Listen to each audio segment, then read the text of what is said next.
당신의 밥그릇이 박살난다. 2026 대한민국 귀족 노조의 폭주와 경제 붕괴 시나리오. 현재 대한민국 노동조합의 방향성은 노동권 보호라는 본질을 상실한 지 오래다. 오직 철밥통 기득권을 지키기 위한 폭주가 2026년 한국 경제의 가장 치명적인 시한폭탄으로 작동하고 있다. 고용노동부 통계에 따르면 전체 임금 근로자 중 노조에 가입된 비율은 단 12%에 불과하지만 이 최상위 포식자들이 사실상 국가산업의 멱살을 쥐고 흔든다.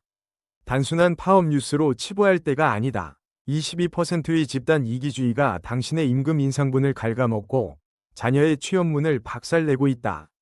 글로벌 경쟁사들이 AI와 로봇으로 원가를 절감하며 질주할 때 한국의 주력 산업은 매년 반복되는 투쟁과 셧다운으로 조 단위의 혈세를 허공에 태우고 있다. 이것은 자본가와 노동자의 대결이 아니다. 소수의 기득권 노조와 압도적 다수의 비노조 국민 사이에서 벌어지는 잔혹한 생존 전쟁이다. 오늘 10부작을 통해 이 거대한 착취 구조의 팩트를 숫자로 해부하고 당신의 계좌와 일자리를 지킬 생존 전략을 꽂아 넣겠다. 노조가 노동자 전체의 권익을 대변한다는 것은 완벽한 기만이다. 통계청 자료에 따르면 300인 이상 대기업 정규직의 평균 임금을 100으로 놓았을 때 노조가 없는 중소기업 근로자의 임금은 60% 수준에 불과하다. 대기업 강성 노조가 매년 10% 이상의 임금 인상과 무리한 성과급을 강탈해 갈 때 그 비용은 철저하게 하청업체 단가 후려치기로 전가된다. 하청 중소기업 근로자들이 피땀 흘려 만든 영업이익이 최상위 12% 귀족 노조의 연말 보너스로 둔갑하는 구조적 착취 시스템이다.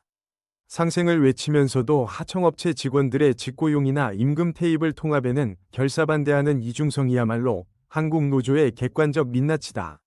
당신이 중소기업 근로자라면 강성 노조의 임금 협상 타결 뉴스를 보고 박수칠 것이 아니라 분노해야 마땅하다. 한국 강성 노조의 노동 손실 지표는 이미 전 세계 주요국 중 최악의 수준을 기록하고 있다. 최근 5년간 한국의 노사분규로 인한 연평균 근로손실 일수는 100만 일을 상회하며 이는 노동 선진국인 일본의 200배, 영국의 10배에 달하는 파멸적 수치다. 근로조건 개선이라는 본연의 목적을 넘어 외교, 안보, 정치적 쟁점을 무대로 삼는 파업은 산업 현장의 마비를 상시화시킨다. 조합원들이 낸 수백억 원의 조합비가 생산성 향상이나 복지가 아닌 무분별한 대규모 장애 집회 유지 비용으로 소모되는 구조다. 생산 라인을 멈추고 거시경제 전반을 압박하는 방식은 결국 대외 신인도를 떨어뜨리고 외국인 투자 자본의 대규모 이탈을 유발한다. 이러한 손실의 청구서는 결국 국가 경쟁력 저하와 물가 상승이라는 부메랑이 되어 일반 국민의 지갑으로 청구된다. 현재 기득권 노조가 요구하는 임금 피크제 없는 65세 정년 연장은 청년들의 미래 일자리를 물리적으로 강탈하는 세대 간 제로섬 게임이다. 기업의 인건비 총액이 제한된 상황에서 최고 호봉을 받는 고령 근로자의 고용 유지는 신규 채용의 인위적 축소로 직결된다. 노조 중심부에 자리 잡은 기득권 세력들이 자신들의 은퇴 전 이익을 극대화하기 위해 자녀 세대의 취업 문을 닫아 걸고 있는 형국이다. 청년 고용률이 바닥을 치는 시장 환경에서 노조의 정년 연장 투쟁은 세대 간 불평등을 심화시키는 이기적 행동에 불과하다. 노조가 외치는 고용 보장이 전체 노동자가 아닌 오직 조직 내 내부자들만을 위한 장벽 구축임을 청년 세대는 직시해야 한다. 강성 노조의 상시 파업과 임금 인상 압박은 기업들에게 가장 확실한 생존 전략을 강제했다. 바로 로봇과 AI로의 전면 교체다. 현대차 등 주요 완성자 업체들의 최신 공정을 보라. 인간 근로자를 대신하는 자동화율이 이미 70%를 돌파했으며 신공장에는 아예 인력 투입을 최소화하도록 설계하고 있다. 로봇은 파업을 하지 않고 잔업수당을 요구하지 않으며 정치투쟁의 라인을 멈추지 않는다. 노조가 공장 점거와 라인 중단을 무기로 삼을수록 자본은 천문학적인 비용을 들여서라도 인간을 로봇으로 대체하는 속도를 폭발적으로 끌어올린다. 노조의 과격한 행동이 자신들의 일자리를 스스로 소각시키는 가장 빠른 촉매제로 작용하고 있다는 치명적 역설이다. 강성 노조가 있는 공장일수록 무인화의 시계가 가장 빨리 돌아가고 있음을 팩트 데이터로 확인하라. 화물연대와 물류노조의 파업은 생산 현장을 넘어 국가 혈관을 마비시키는 최악의 경제 테러로 진화했다. 단 일주일의 물류 파업만으로도 항만 반출입량이 평소의 20% 수준으로 급감하며 건설, 철강, 석유화학 산업 전반에 조 단위의 손실이 직격으로 내리꽂힌다. 시멘트와 철근이 끊겨 아파트 공사가 중단되면 분양가는 폭등하고 그 천문학적인 주거 비용은 고스란히 영끌한 일반 국민의 빚으로 전가된다. 자신들의 운임 인상을 관철하기 위해 타인의 생업과 국가 경제 전체를 볼모로 잡는 극단적 투쟁 방식이다.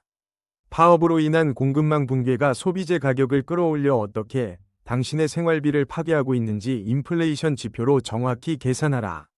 물류를 멈춰 세상을 바꾼다는 낭만적인 구호 뒤에 숨겨진 치명적인 물가 상승의 늪을 직시해야 한다.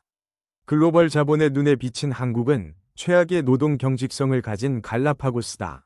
세계경제포럼 WEF 위 노사 협력 지표에서 한국은 조사 대상 141개국 중 130위권이 참담한 바닥을 기고 있다.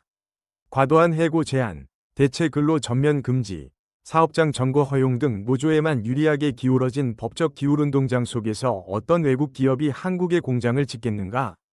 결과적으로 제조업 기반의 외국인 직접 투자, FDI, 유입은 구조적으로 정체되어 있으며 심지어 한국의 우량 기업들조차 생산 기지를 노조 리스크가 없는 해외로 빼돌리고 있다. 강성 노조가 세운 철옹성이 양질의 일자리 창출을 가로막고 국가 전체의 성장 동력을 질식시키는 가장 큰 장애물이다. 투자가 끊긴 나라의 통화 가치가 어떻게 폭락하는지 환율 방어의 관점에서 이 사태의 심각성을 인지해야 한다. 귀족 노조의 기득권 지키기는 결국 가장 추악한 형태인 고용세습으로까지 변질되었다. 퇴직 조합원의 직계 자녀를 우선 채용하거나 가산점을 부여하는 위법적인 단체 협약이 버젓이 존재해왔다. 이것은 공정한 경쟁을 생명으로 하는 자본주의와 민주주의의 근간을 짓밟는 현대판 음서제이자 신분제이다. 노력이 아닌 부모의 노조원 신분증이 대기업 정규직 프리패스가 되는 이 부조리한 현실에 2030 세대들의 좌절감은 극에 달해 있다.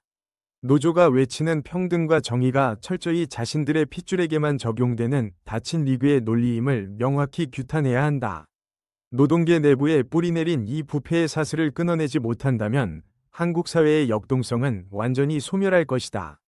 이러한 강성 기득권 노조의 폭주에 제동을 거는 것은 역설적이게도 가장 젊은 근로자들이다.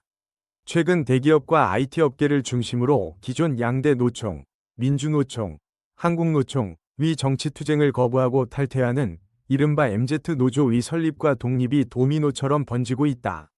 이들은 한미동맹 해체나 정치인 석방 같은 헛소리 대신 투명한 성과급 산정 기준과 공정한 임금 인상이라는 지극히 상식적이고 합리적인 본질만을 요구한다.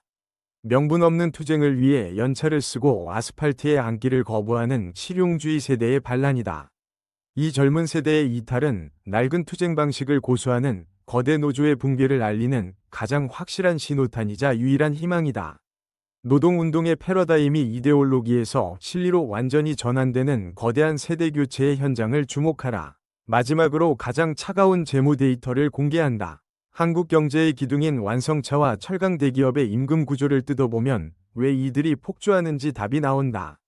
재무제표 데이터에 따르면 국내 주요 완성자 대기업의 평균 연봉은 이미 1억 500만 원을 돌파했으며 철강 대기업 역시 1억 원 선에 육박한다. 진짜 심각한 문제는 이 임금의 구성 비율이다. 기본급 비중은 45%에 불과하고 나머지는 노조가 매년 파업 협상으로 뜯어낸 성과급과 각종 수당 55%로 채워져 있다. 기본급 중심의 글로벌 경쟁사들과 달리 수당 중심의 기형적 구조 때문에 파업을 일으켜 회사를 마비시킬수록 노조의 수당 꿀통은 더 커지는 악순환이 발생한다. 이러한 높은 고정비 부담은 기업의 잉여연금 흐름 FCF를 훼손하며 결국 주가 상단을 막아버리는 코리아 디스카운트의 핵심 원인으로 작동한다. 당신의 자산을 지키기 위해 노조 리스크가 높은 국내 전통 제조업 비중을 즉각 축소하고 무인화 솔루션 기업 및 리스크가 없는 해외 지수 S&P 500, NASDAQ 100로 자본을 완전히 대피시켜라. 숫자는 거짓말을 하지 않는다.